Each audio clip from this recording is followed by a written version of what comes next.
and welcome to another edition of Let's Talk Criterion. Joseph Losey was born in Wisconsin and he studied in Germany with Bertolt Brecht and then returned to the United States. Blacklisted by Hollywood in the 1950s, he decided to move to Britain and worked as a director of genre films.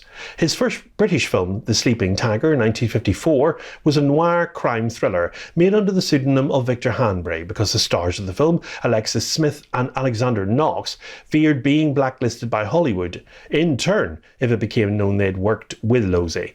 The Intimate Stranger, 1956, carried the pseudonym as well. His films covered a wide range, from the Regency melodrama The Gypsy and the Gentleman to 1958, of course, and to the gangster film The Criminal, 1960. In the 60s, Losey began working with playwright Harold Pinter in what became a long friendship and initiated a successful screenwriting career, of course, for Pinter. Losey directed 3 enduring classics based on Pinter's screenplays: The Servant 1963, Accident 1967 and The Go-Between 1971. Now, The Servant won 3 BAFTAs, and Accident won the Grand Prix Spécial du Jury Award at the 1967 Cannes Film Festival. The Go-Between won the Golden Palm Award at the 1971 Cannes Film Festival and 4 prizes at the 1972 BAFTAs and Best British Screenplay at the 1972 Writers Guild of Great Britain Awards. Each of the 3 films examines the politics of class and sexuality. In England, for instance, at the end of the 19th century, that's in The Go-Between, and in the 1960s in The Servant and Accident. In The Servant, a manservant facilitates the moral and psychological degradation of his privileged and rich employer, wealthy Londoner Tony, played by James Fox, who says he's part of a plan to build cities in Brazil, and he moves into his new house and hires Hugo Barrett, that's Dirk Bogarde, as his manservant. Barrett appears to take easily to his new job, and he and Tony form a quiet bond, retaining their social roles. Relationships begin shifting, however, when Tony's girlfriend Susan meets Barrett, and she is suspicious of Barrett and asks Tony to dismiss him, but he refuses. Barrett proves to be a sociopath and chases away Tony's girlfriend, Susan, played by Wendy Craig.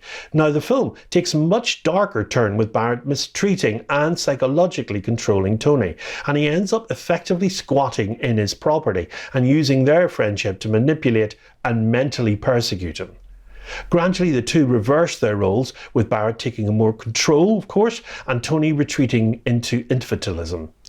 Now, Barrett also insinuates Vera back into the house, and Susan arrives and attempts to convince Tony to come back to her. She finds him totally dependent on Barrett. The complexities of The Servant's screenplay are composed with utmost dexterity by one of Britain's greatest ever playwrights, Harold Pinter. His expertise ensures that the spoken word is not always key to the film's visceral effect. The moments of silence, for instance, speak volumes, adding to the rich intertextual layers that have maintained scholars' interest since its original release. Long pauses in dialogue, short abrupt sentences and dramatic shifts in tone, they all prove vital ingredients to Joseph Losey's cerebral creation.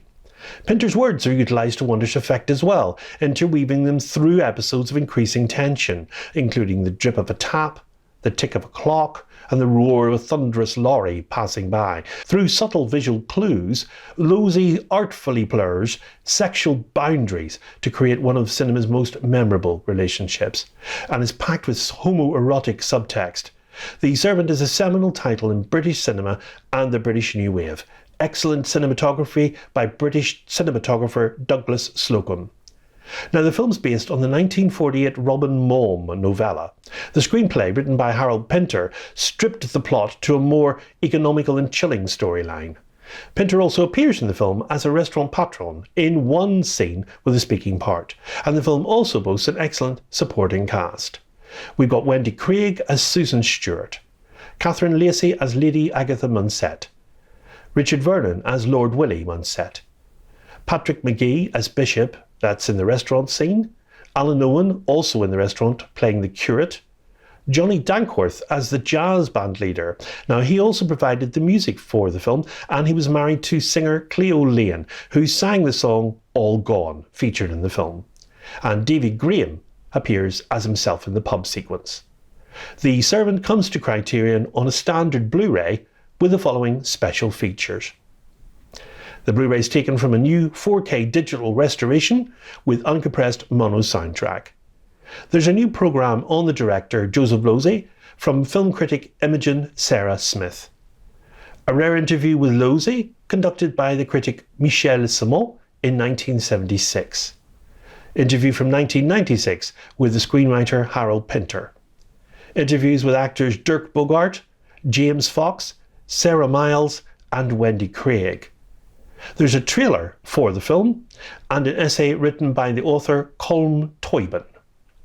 And new cover art for The Servant is by Sterling Hundley. Now, BFI released this film in an attractive box set in 4K, no less, through Studiocanal. Now, I'm sure this is the same 4K restoration as we're going to see on the Criterion release, so I'm not exactly sure why Criterion didn't just put it out in 4K in the US, but maybe it could be down to licensing of that particular 4K restoration. Now, if I find out more about this, I'll be sure to let you know on Let's Talk Criterion. Lustrously disorienting cinematography and a masterful script by the playwright Harold Pinter merge in The Servant, a tour de force on mounting psychosexual menace.